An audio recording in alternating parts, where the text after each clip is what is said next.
on from Oldham Athletics' success in the Barrow National League playoff, we now know the 24 clubs that will make up the 2025-2026 EFL League 2 campaign. And I've already, cheeky as I am, made my own prediction for this upcoming season. But what do the bookies think? Well, today, we're going to find out.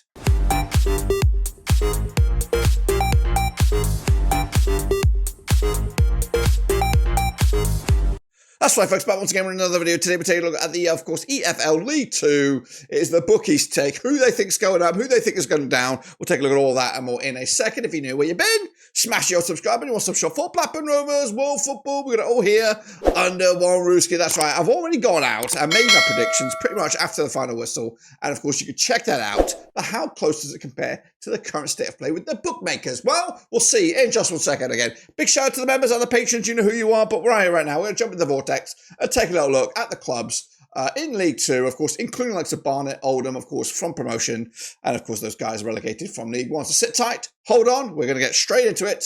We're going to weigh it from the bottom to the top. So step down, here we go. Let's get cracking. All right then, folks, starting at the bottom of the pack, we're going to go into 24th place, and it is Harrogate Town. That's right, Harrogate Town, of course, currently have odds around about 66 to 1 to get promoted. Simon Weaver is still there, of course, always going to be pushing up against it.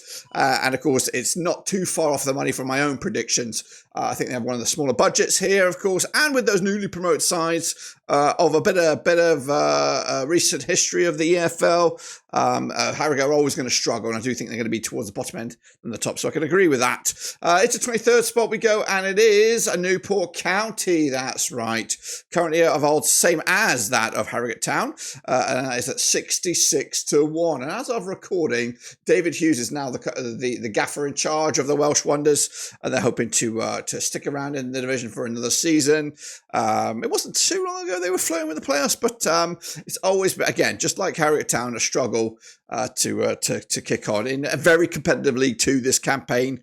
And of course, there are going to be some surprise names by the look of things down the bottom end of the table. Meanwhile, into 22nd spot, it is our very own Accrington Stanley, that's right.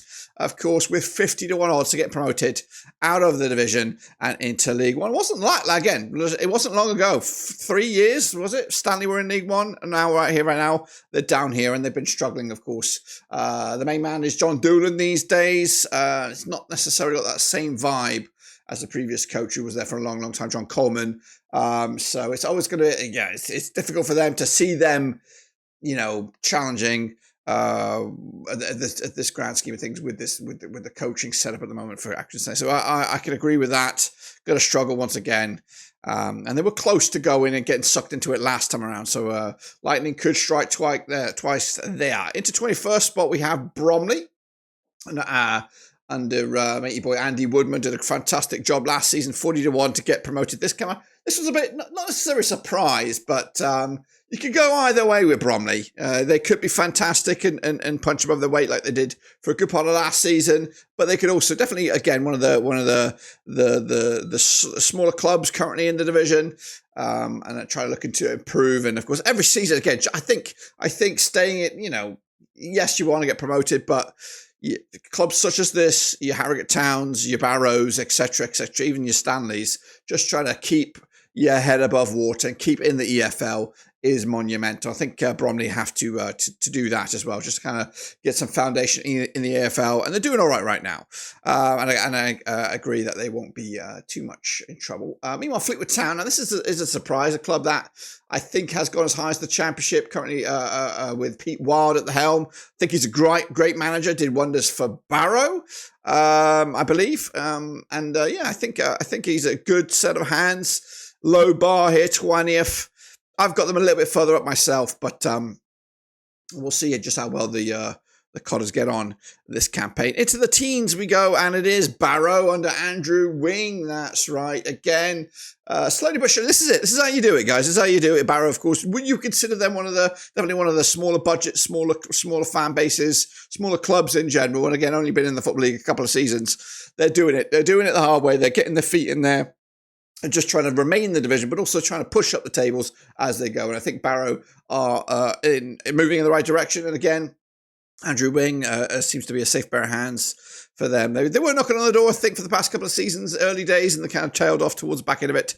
I think that's just experience. If they can get some more players in there, more depth, who knows, they could be into the middle of the pack here. But into 18th we have, this one is definitely a surprise, Cheltenham Town with the experienced Michael Flynn at their helm, 33-1. Again, a couple of seasons back they were in League One, but they didn't show any fight, any desire last season to really get into the conversation of playoffs or more than that. So, yeah, downward trend for Cheltenham, and that is an interesting time for them moving forward. Into 17th spot we got with the bookies, it is Tranmere. Tranmere Rovers. Now, the main surprise here, 25-1 for them, is the manager. They've gone with Andy Crosby here, who, yeah, he got some results in it. But I do believe, didn't they just get a takeover, or they're in the midst of a takeover or something like that? I thought they were looking at getting in a more experienced coach. I think Ryan Lowe was once linked. Getting in a reasonably highbrow manager for in the lower leagues here would have, like a Mark Hughes, etc., etc. That would have probably given a bit more belief. So Andrew Crosby, a little bit wet behind the ears, to be honest with you. So it's kind of dented my hopes for Tranmere, but this is the bookies' take. I've got them in the playoffs, yeah, it's going to be an interesting summer to see what happens. 16th place, we have Crewe Alexandra now. They're coming at you hot off the truss here with 25-1. Of course, they were battling for the playoffs a season or so ago. Now under Lee Bell, still under Lee Bell. Didn't get it right this time around, this last season. So middle of the pack here, and I could probably agree with that. And again, remember, this is not my take. This is the bookies' take. And I also have Crewe in here alongside Tranmere with 25-1 each. So it depends on how you read it. So they could flip-flop in the rankings here. Moving forward, we have new boy. That's right. Oldham Athletic, they're back. They're at 20-1, of course. And what a final that was. What a display it was for the Vanarama National League, and of course what it meant for promotion in a cracking game. Mickey Mellon, of course, been there, seen it, done it, got the t-shirt. So kudos to him. And I'm elated. Of course, one of the founding members of the Premier League. They are back. And now I'd like to see them kick on. I'd like to see them kick on like a Stockport, like a who else kicked on quite recently? Oh, well, of course, a Wrexham and etc. etc. And Bradford City, of course, now bouncing back into at least League One. So I'd love to see Oldham do that. 20-1. I don't have them doing that this season. I have them floundering around, but we'll see how their summer goes. But not too shabby. 20-1. They're also joined by fellow promoted side Barnet, also at 20-1, depending on how you read it.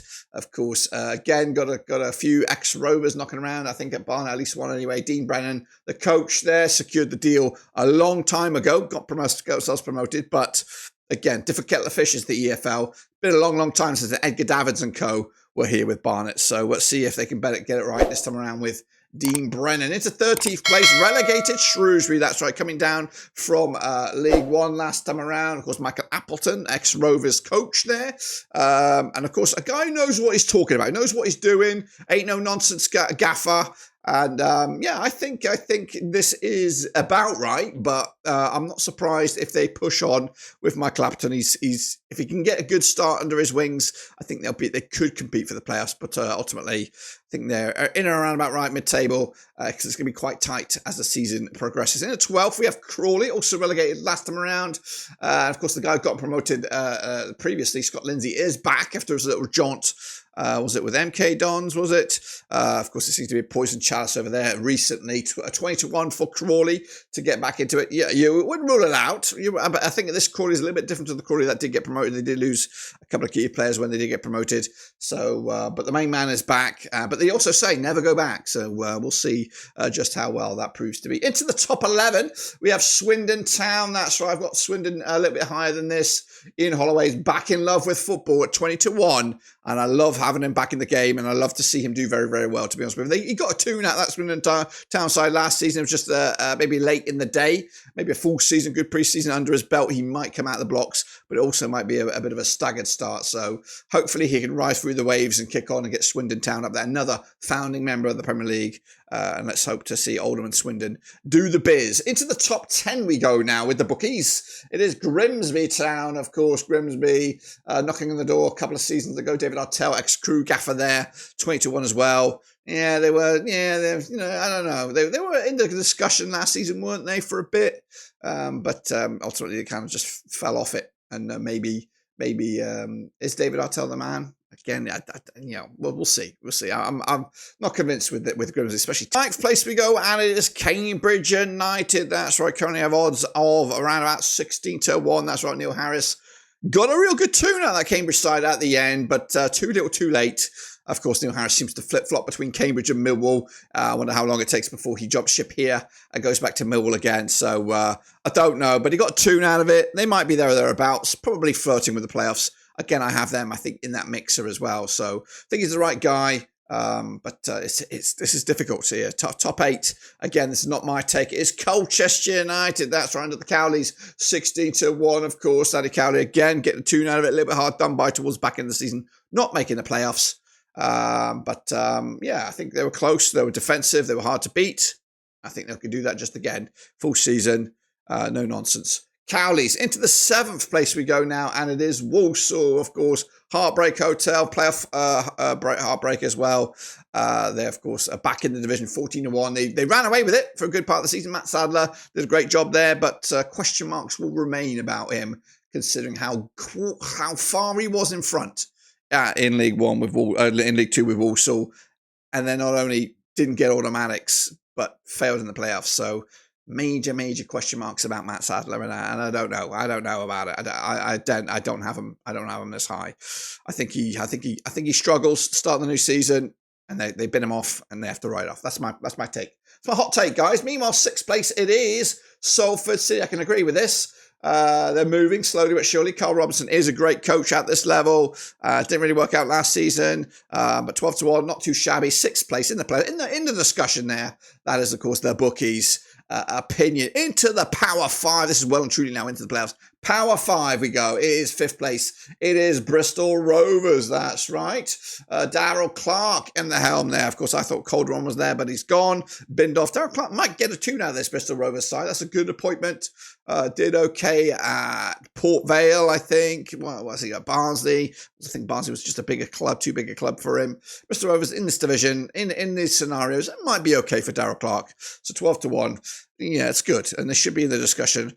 Probably for automatics and more. Into 4th place we go. It's Notts County. They did make a decision, didn't they? Yep. They have yet to appoint a manager. Currently have odds at 10-1 to get themselves back in the thick of things, just outside the playoffs. Who's going to take over the reins? I don't know. Will it be an experienced name? Will it be a name that's a bit too unfamiliar with them? But yeah, 4th place, Newport County, Notts County going down.